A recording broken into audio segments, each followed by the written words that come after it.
location. I thank you for reaching out to me before the meeting. I'll volunteer to chair this meeting to make things go a little easier. And I know we've got you for a short time, so I'm going to try to speed things along. Thank you. And get done as much as possible, since we've just got one information item. And welcome, Member Ariola. Okay. The time is 12:10 p.m. Welcome everyone to the Executive Committee meeting of East Bay Community Energy. The date is Friday, May 27th. And I just want to state for the record that, consistent with provisions of Assembly Bill 361, EBCE and standing committee meetings will be held via teleconference and video conference during the state of emergency. Any interested member of the public can participate via Zoom using the link listed on the agenda, or on the phone using dial-in information also listed on agenda. Meetings are accessible to people with disabilities, individuals who need special assistance or disability-related modification or accommodation, or who have a disability and wish to request alternative formats for the meeting materials, should contact the clerk of the board at least 2 working days before the meeting at cob@ebce.org or at the phone number listed on the agenda. So before we begin with the roll call, I just want to acknowledge the events that took place in Uvalde, Texas, and the gun violence that continues to persist in this country. And we're trying to operate as normal, but nothing about this is normal. And I wanted to hold space for all of you, all of us who are trying to continue with our normal daily lives and function while the world is going on around us. So with that, I will turn it over to our clerk to please call the roll. Thank you. Yes. Director Martinez? I'm here. Chair Martinez today. Thank you. Director Kolb? Here. Director Ariola? Here. Director Lopez? Here. And noted Director May is absent, but Chair Martinez, we have a quorum. Very good, thank you. The next item is public comment. This item is reserved for persons wishing to address the executive committee on any EBCE related matter that's not otherwise on this meeting agenda. We will address agenda items at the time that they are called. As with all public comment, members of the public who wish to address the board are customarily limited to 2 minutes per speaker. There's a typo on the agenda. Well, I normally limit people to 2 minutes at these meetings, and the chair may increase or decrease the time allotted to each speaker. And I'm going to ask for folks to please identify yourselves at the beginning of your public comment for the audio recording. If you don't wish to identify yourself, please state member of the public at the top of your comments. Then this is just in reference to people who will be listening to the audio recording later on of this committee meeting. So I'll turn it over to the clerk to please call in order speaker cards, read in any email comments, and address any raised hands for 2 minutes each. Thank you very much, Chair. At this time, we don't have any written testimony to enter into the record or read in. And we do have 2 members of the public with their hands raised here that I will bring in. First is Vaughn. Vaughn, if you unmute your phone, and your 2-minute timer will start here.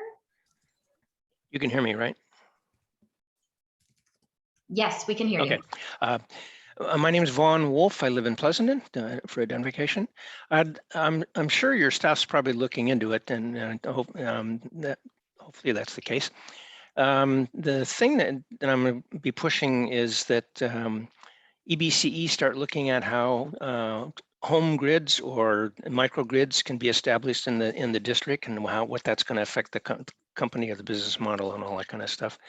The thing that prompted me to this is that the Climate Action Plan for Livermore includes investigating home grids or microgrids. I don't know if they're working with the EBC staff or not on that, or will be. But there's a lot of traffic coming in for home batteries. In fact, there's a company called Lithium from Texas that makes their batteries, they call them home grid. That's the name of the battery. I'm somewhat, I guess, hesitant about suggesting this, but it probably looks like a good idea not to be putting in lithium-ion short-term batteries into houses at this stage of the game, because according to what I've seen, and there's a scientist down in UC San Diego that says everybody will have one in 5 to 10 years, is there's batteries that can hold 24, 38 hours worth of stuff. And as is always the case, the wealthier people buy the solar panels and put on these batteries and can take themselves off the grid. In fact, there's a guy on Woodside that spent $300,000 doing that. And the equity issue comes in. Everybody's going to be equal, except that the technology is changing, and they won't be equal. You'll be sitting with 2022 technology about the time you can afford to implement it, when really in 2030, everybody's if they can afford them will have their own batteries and won't even need the network. That needs to be looked into. That's my suggestion. Thank you for listening.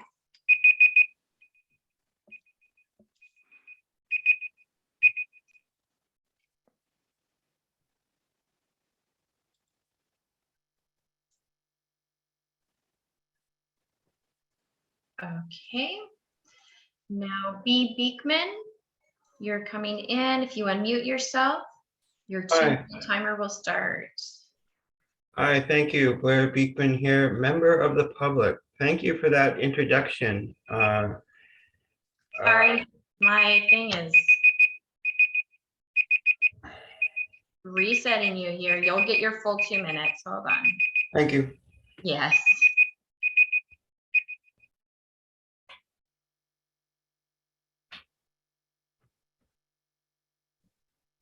Okay, as soon as you start, Blair, we'll start that timer. Okay, thank you. Blair Beekman here, member of the public. Very much of a thank you for the words of, I guess, was it Mayor Martinez? Used to be Mayor Martinez. She described that a really nice way to describe how a person can, introduce themselves to the public meeting process. They can say the words member of the public. That's an important distinction we should be allowed as the public in this Zoom era. Thank you very much for that consideration. I wanted to thank yourselves as the EBCE. I went to the meeting you had last night. It was a half-hour meeting about the proposed value proposition ideas. They were ideas that we were going to keep rates low, try to keep rates low this upcoming year. Thank you immensely, intensely. I don't quite know how energy procurement works and the importance of renewable energy. I don't know those systems well enough, but you're really, it seems like, trying to address what we're all trying to address this upcoming year about the future of inflation issues.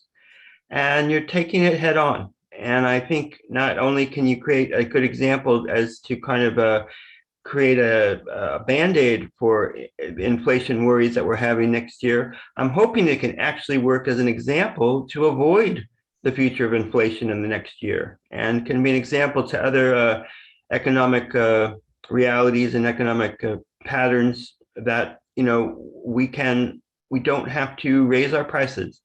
Thank you for these efforts, and good luck in this sort of continued good accounting and work for all of the community and all of the economy.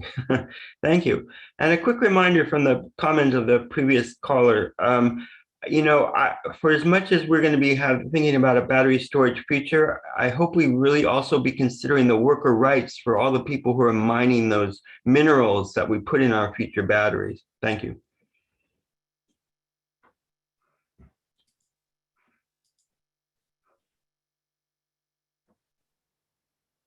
Thank you. With seeing no further hands, I will go ahead and conclude public comment at this time, which will bring us to our regular agenda. First up is approval of the minutes for March 25th, 2022 and April 15th, 2022. Colleagues, does anyone have anything to pull from the minutes? Any discussion or corrections? Seeing none, I will ask the clerk if any public comment has been submitted on the minutes. There has been none submitted. And seeing no hands raised, I will take a motion and a second on approval of the March 25th and April 15th minutes. So moved. Seconded. I have a motion from member Kalb and a second from member Ariola. Please call the roll. Director Kalb, Aye. Director Ariola, Aye.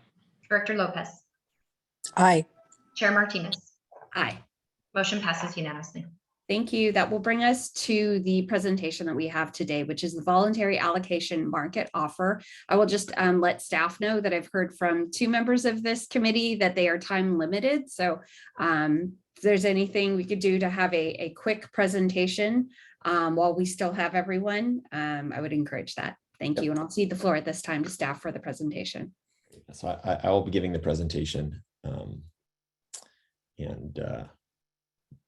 my colleagues can answer questions about the specifics. So next slide, please. So the VAMO is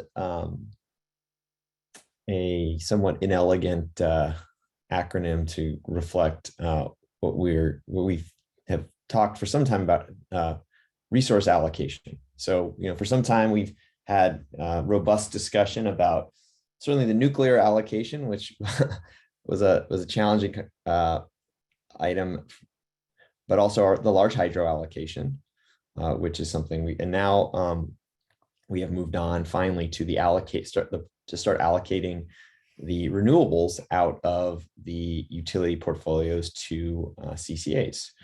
And so we are now at a point where EBC must take an election of its VAMO allocation. If you recall, the VAMO, the way it works is we currently pay for renewable resources through the PCIA, and then PG&E can elect to keep them or sell them in the market. What that ends up doing, though, is it gives us, puts us at a bit of a disadvantage relative to PG&E because they control all these resources. They can decide to sell them or not. They can decide the timing of the sales of these renewables. And again, just generally has the effect of either not letting us access renewables that we need for our portfolio, or putting them to market at times that can be inconvenient or strategically detrimental to us. So we have strongly advocated at the PUC for this voluntary allocation to occur, and we are now at that time. Next slide, please.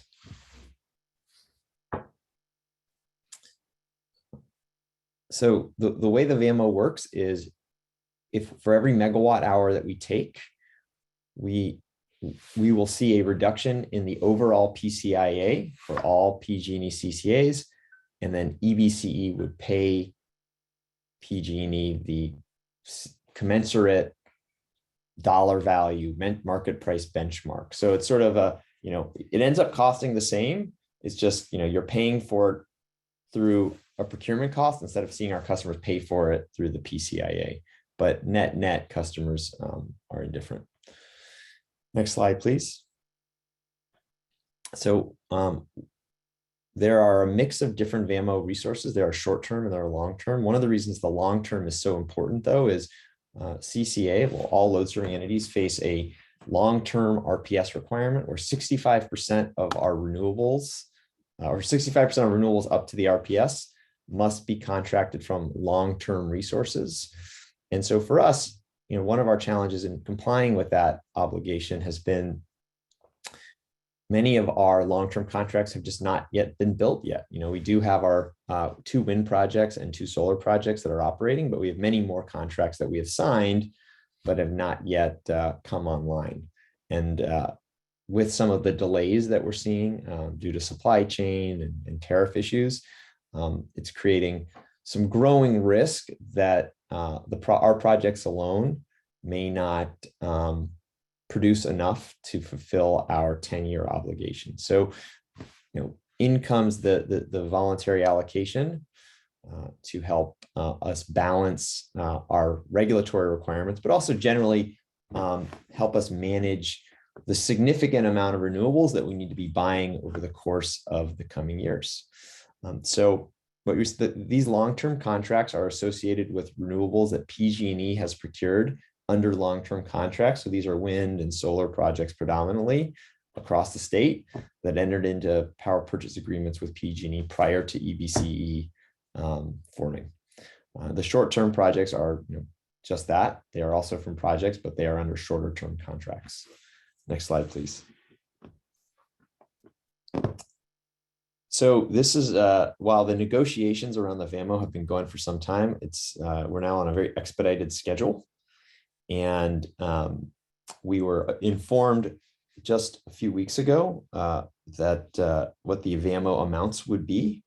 And now we are on the clock to formally accept the allocation.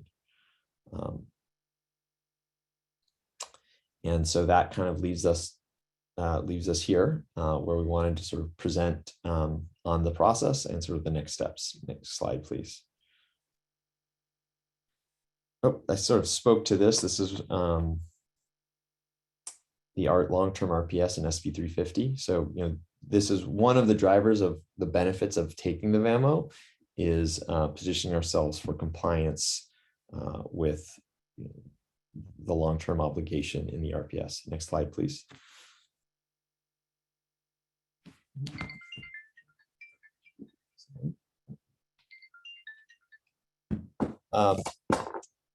So we're at the staff level, we are sort of in the process of trying to determine exactly how much of the allocation to take.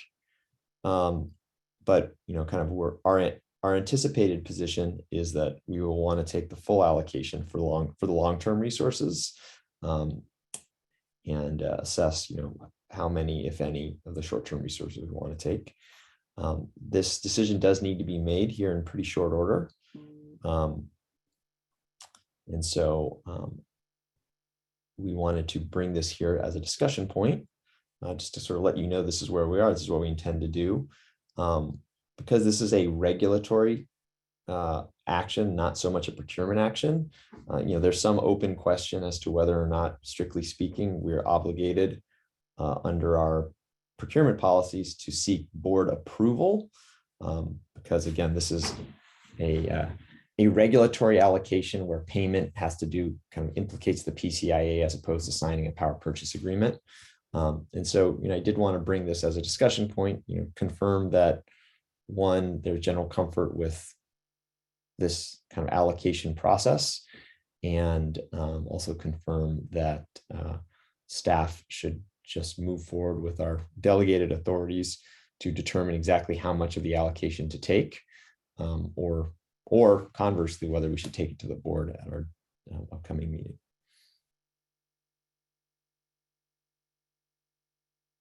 And I will note here, it says June 10th. That date has been extended, I believe, Jim, to July 8th. July 8th. So there is the possibility, again, if it is the direction from the executive committee to bring this to the board at our June meeting. Great, thank you, Nick. Does that conclude the presentation? It does. Very good. I see a hand raised from the committee. Member Kalb, clarifying question? Thanks. Yes. Thank you, Madam Chair. So these are all eligible renewables under the RPS is what you're talking about. Is that right? Correct. Okay. So why would we not take as much as we could use, as much as possible, as long as we could use it? Is it more expensive than new renewables that we would procure ourselves? I think that's an open question. The way we pay for them, it's sort of indexed to the PCIA, which might be, it's different than the way we buy renewables from, say, a solar or wind project. So here, our cost obligation is sort of the incremental green cost as opposed to the full energy cost. So the benefit, but also the drawback of the allocation is it does not serve as an energy hedge. The energy kind of liquidates into the market. So, when you think about the market price benchmark, we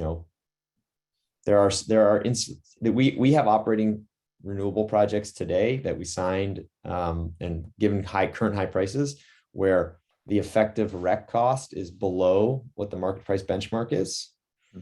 But I would say we're also seeing projects bid in at much higher prices where I would expect the all-in cost to be higher than the market price benchmark. So, I think our general view is this is a good part of an overall sort of risk management strategy, energy cost risk management strategy.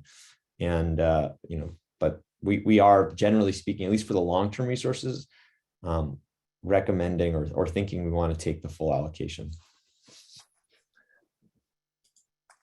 Okay, so, right. I mean, I'm not hearing a reason why we wouldn't. Oh, are you talking about for the long term or both long term and short term? I think for the short term, it's also a much smaller volume. And so there it really is, they're like, well, can I buy it for this, for next year? So I think the short run, we are doing some more comparative analysis, but for the long run, we think that it just makes a lot of sense. Okay, and if we take the full amount we're offered in terms of the long-term contract category, is that going to lead us to? Will the result of that, in essence, be we are going to be looking to buy into fewer fewer new solar projects in the East Bay or somewhere nearby? I don't think this will have any this will not impact our local procurement strategy. If we were to not take the allocation, we would have a bigger open position that could require us to contract for more new projects. Though part of the reason for doing this is to very much focus on fulfilling a nearer term renewables gap that we have. And really it's the allocation replaces resources that we're buying from the utilities. So we already buy a considerable portion of our renewable portfolio comes from the purchase of renewable energy from PG&E in Southern California Edison. And so by taking the allocation, we will just be less subject to sort of the vagaries and complexities of their procurements. Is there any opportunity for this to help us displace some of our gas? I don't think that the allocation is sort of baked in. The volumes are sort of, I would say, are baked into our forecast through 2030. So I don't think that the allocation, that accepting this allocation does not fundamentally change sort of our glide path to 2030 100% clean. Mm-hmm. I think if we didn't take the allocation, it would actually make it considerably harder for us to achieve our 2030 aims, though. Okay, okay. I'm not hearing a reason not to do this, but there may be things I'm not thinking about. So, okay, thank you. Okay, thank you. Are there any other questions from the committee? I just have one question. I believe it says this in the slides, but I'm just confirming that this is exclusive of the allocation for large hydro resources. Right. And yes, it says this does not implicate large hydro. This does not implicate nuclear. These are for RPS eligible resources. Okay, very good. Thank you. In that case, I will go ahead and move to public comment and check with the clerk to see if anyone has emailed any comments, submitted speaker cards, and I'll remind the public that if you wish to be recognized, you would use the raise hand feature in Zoom. If you're calling in, press *6 to raise your hand, or *9, excuse me. We have not received anything, Chair. Okay, very good. And seeing no hands raised, we will go ahead and conclude public comment and bring it back to the board to see if there is any discussion. I'll just go ahead and weigh in briefly for myself that along with Member Kalb, I don't see any reason why not to move forward with this allocation unless staff does further analysis and decides that short term we need more flexibility. So are there any other comments, colleagues? And welcome, Mayor May. Please note for the record that Mayor May has joined us. And Mayor May, just to catch you up, we are on the We're on the voluntary allocation and market offer item, and we're just at the deliberation point. So our comments so far have been that we don't see any reason for staff not to pursue this allocation. They're still concluding analysis to see if there might be reasons to not take 100% of it, but we are satisfied that to leave that to staff at this point. If you have any comments on this allocation or any questions, you're welcome to ask them now. No, I'd be comfortable in deferring to the majority on that and also letting staff determine the allocation as needed. Very good. Folks, if there's no further comment, we'll go ahead and conclude this item, which will bring us to the committee member and staff announcements, including requests to place items on future board agendas. Colleagues, any requests for future board agendas or any comments before we conclude this meeting? Member Cal. Just a question. Nick, can you give us any advance heads up of anything of significance coming up to the next board meeting, the next board agenda? The budget is the primary item that we're going to be bringing forward for final consideration and approval. Okay.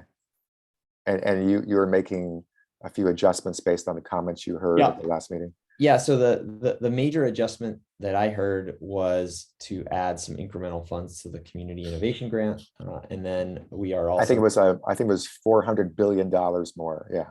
Yeah, blank, just a blank check, just a blank check. I must have missed that. And then the other item that Chair Lopez had asked for was some incremental analysis around how much of, under our current forecast, how much of Renewable 100 customers' bills would be offset by the bill credit. And so we're just doing some analysis, and the findings are it wouldn't be 100%. Again, if you allocate $50 million at the end of the year as suggested, it wouldn't be 100%, but it would be 80 to 85% of the R100 customer bill would be bill differential would be offset.